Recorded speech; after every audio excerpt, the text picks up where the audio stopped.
organismos unicelulares son las bacterias, los protistas, que pueden ser algas y protozoos, y los hongos unicelulares, como estas que vemos en la imagen, que se llaman levaduras. Por ejemplo, ¿para qué se utilizan las levaduras? Para hacer pan, para hacer cerveza. ¿Listo? Los hongos unicelulares se llaman levaduras. Acá en esta otra fotografía tenemos bacterias, las rojas y las púrpuras que se ven acá. Y aquí tenemos los protistas, que son los que se ven en verde. Esos son organismos unicelulares. Muy bien. ¿Cuál es la primera forma de que los organismos unicelulares excreten o eliminen sustancia? Esto, por favor, lo van a consignar. La primera forma de eliminación de sustancias se llama transporte pasivo. Entonces, 1. ¿Lo vamos copiando? Sí, claro. Yo como que les estuviera dictando. Listo, entonces escribo. Los organismos unicelulares como bacterias, protistas y hongos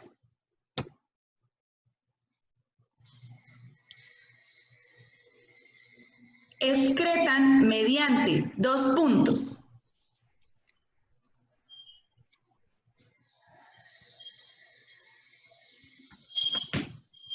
Listo. Entonces, vamos a poner atención. El primero sería el transporte pasivo, pero lo dejamos ahí. Entonces, el transporte pasivo es un tipo de movimiento a través de la membrana celular de esos organismos unicelulares, de las bacterias, de los hongos unicelulares como las levaduras y de los protistos, en el cual las sustancias pasan desde el exterior al interior sin hacer ningún esfuerzo. Por ejemplo, ¿qué sustancias pueden entrar por transporte pasivo a los organismos unicelulares sin hacer ningún esfuerzo? El agua, muy bien, el agua. Yo me pregunto, ¿cuál es el gas que los seres vivos respiramos en el planeta Tierra? Oxígeno. Muy bien, entonces, el agua y el oxígeno y otros gases, porque hay organismos que no respiran oxígeno, pero respiran nitrógeno, o respiran sulfuro de hidrógeno, pero esos siguen siendo gases. Como son tan pequeñitas las moléculas, pasan facilito a través de la membrana. Voy a explicar este dibujo un momentico, el que está acá. Tenemos que el transporte pasivo, ¿cómo se define? Es el movimiento de sustancias a través de la membrana sin gasto de energía. Si quiere, copien eso, por favor. El transporte pasivo es el paso de sustancias a través de la membrana celular sin gasto de energía. Es decir, entran y salen los gases y el agua como Pedro por su casa. ¿Puede repetir, profe? Claro, puedo repetir, con mucho gusto. El transporte pasivo es el paso de sustancias a través de la membrana sin gasto de energía. ¿Cómo se escribe energía en biología? Es una sigla. ATP. ¿Quién dijo? Yo, Jesús. Muy bien, Jesús. Se dice ATP. Excelente. Entonces, cuando escribamos energía, dentro de paréntesis vamos a escribir ATP. ¿Cuáles son los tipos de transporte pasivo que se dan en los organismos unicelulares? Miramos acá nuestra presentación. La difusión simple, esta cosita en azul sería la membrana de una bacteria, por ejemplo. Miren quién entró, quién es este, un gas, ¿cierto? Se llama difusión simple. Pero hay unos lugares de la membrana celulares que son como puertas, como canalitos, pero por ahí también solamente pueden pasar sustancias muy pequeñitas, un poquito más grandes que los gases, por ejemplo, algún tipo de alimento líquido que no sea el agua. Tenemos la difusión facilitada y la difusión por canales. No gasta energía, pero entra, por ejemplo, un ion de sodio, un ion de potasio, que son minerales. En estos tipos de movimientos no se gasta energía. Entonces recordemos, ¿cuáles son los tipos de transporte pasivo? Difusión simple para gases, difusión facilitada y difusión por canales para minerales. ¿Ok? Minerales como el sodio y el potasio. Listo, esos son los tipos de transporte pasivo. Ahora, cuando los... Un segundo que esta no es. Cuando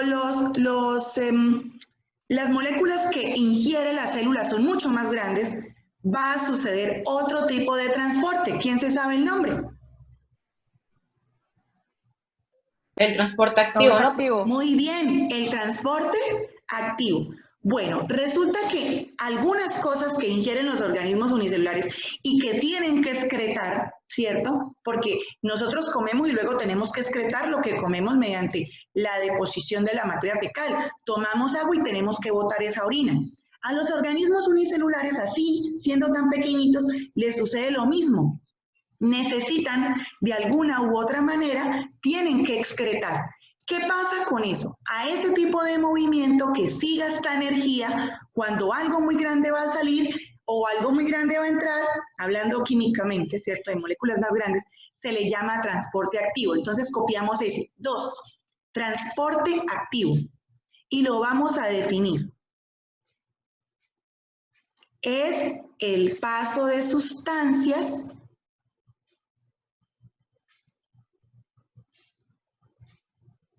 a través de la membrana con gasto de energía o ATP.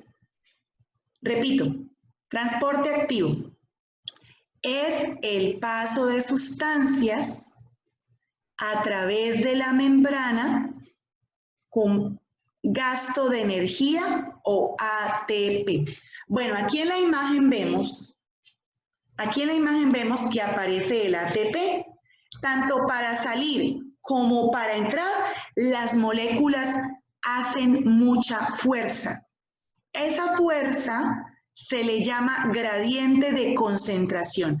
No sé si ustedes alguna vez han visto unos videos que comparten de Transmilenio en Bogotá y en algunos metros del mundo, donde inclusive tienen unos trabajadores que empujan a la gente para que entren como en una lata de atún. Bueno, eso se llama ir contra el gradiente de concentración. Cuando usted entra, vamos a suponer que usted lo van a meter en un cuartico de 3x3 y está llenísimo de gente. Como está tan lleno, usted va a pasar de donde está vacío hasta donde está lleno. Usted hace mucha fuerza para entrar y para meterse. Eso es ir en contra del gradiente de concentración. Cuando yo salgo de ese cuarto apretado de personas, voy a favor del gradiente de concentración, porque estoy pasando de donde hay más moléculas a donde hay menos moléculas. Entonces, ¿por qué en el transporte activo se necesita el ATP? Porque las moléculas se mueven desde donde hay menos concentración a donde hay mayor concentración. Muy bien. Vamos a ver cuáles son los tipos de transporte activo que realizan los seres vivos unicelulares. Resulta que cuando un ser vivo excreta sus desechos, lo que ya no le sirve, se llama exocitosis. Entonces, 3, transporte por vesículas. Tercero, transporte por vesículas.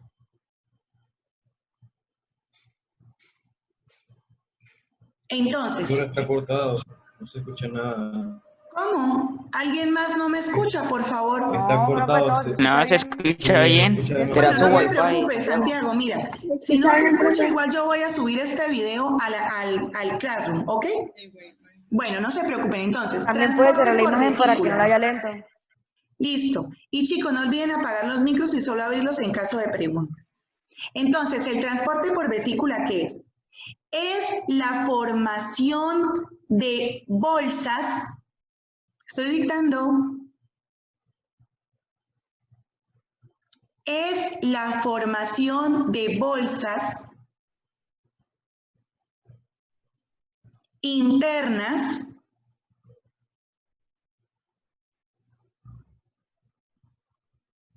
que encierran los desechos, coma,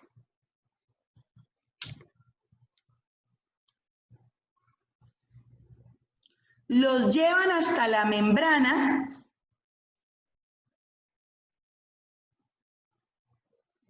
y los expulsan hacia el exterior.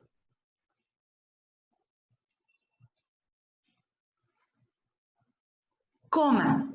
A este proceso se le llama exocitosis. Aquí está la palabra escrita correctamente. Si no la saben escribir, aquí está. A este proceso se le llama exocitosis. Muy bien. Aquí nos dice que es un proceso distinto a la endocitosis. Endo quiere decir que entra y exo quiere decir que sale. Estamos hablando de excreción, es decir, los desechos que vamos a eliminar. ¿Qué ocurre? Vamos a suponer que aquí adentro yo tengo un corte de una membrana de una bacteria. Miren acá la vesícula, se forma una bolsita. Lo que está dentro son los desechos. La vesícula sube, se pega a la parte interna de la membrana. Cuando ya está adherido, pegado, se abre y bota los desechos hacia el exterior. Eso es el transporte por vesículas y exocitosis. Y vamos a la última, o 4, que se llama vacuolas contráctiles. 4. Vacuolas contráctiles.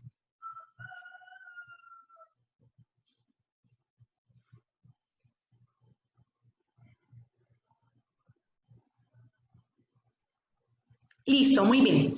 Resulta que este tipo de método para eliminar sustancias es utilizado ampliamente por los protistas. Entonces, coloquemos ahí las vacuolas contráctiles, ¿no? Colocamos. Es un método de excreción usado específicamente por los protistas. Repito, es un método de excreción usado específicamente por los protistas.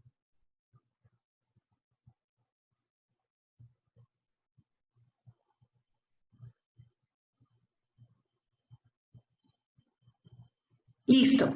Colocamos allí también. Dentro de estos organelos,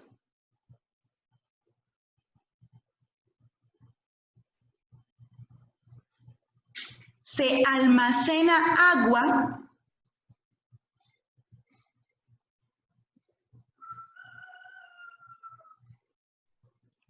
que es expulsada hacia el exterior. Profe, ¿se almacena agua y qué? Que es expulsada hacia el exterior. Bueno, quiero que miremos acá un momentico la imagen. Acá tenemos un paramecio que es un protista unicelular. Dentro me está mostrando una microfotografía real de una vacuola contráctil. ¿Cómo sé yo que es una vacuola contráctil? Es la bolita y fíjense que tiene como una especie de paticas, como de ramificaciones. Acá me la muestran como son en realidad y acá está. Ya se va a acabar la clase, muy bien. Sí, como unas raíces, muy bien. Entonces, la vacuola contráctil se pega a la membrana y expulsa el agua y miren, luego queda la vacuola contráctil desaparece. Es como una forma de eliminar agua en las bacterias, en los protistas, como si quisieran eliminar, así como nosotros eliminamos el sudor.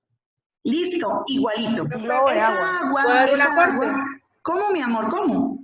Por una parte, es que, digamos, es como, digamos, supongamos como un barro, de que cuando usted los picha sale la materia, pero en sí bueno, solamente sí, digamos, no es el ejemplo perfecto, es un poco desagradable, pero sí. O como una bola, o como un globo lleno de agua. Exacto. Entonces, por ejemplo, si el paramecio tiene mucha agua, está súper cargado, ¿cierto? Entonces, ¿qué hace? Crea una vacuola contráctil, la vacuola contráctil se pega al borde de la membrana interna y lo expulsa, como lo vemos acá. ¿Sí ven? Y el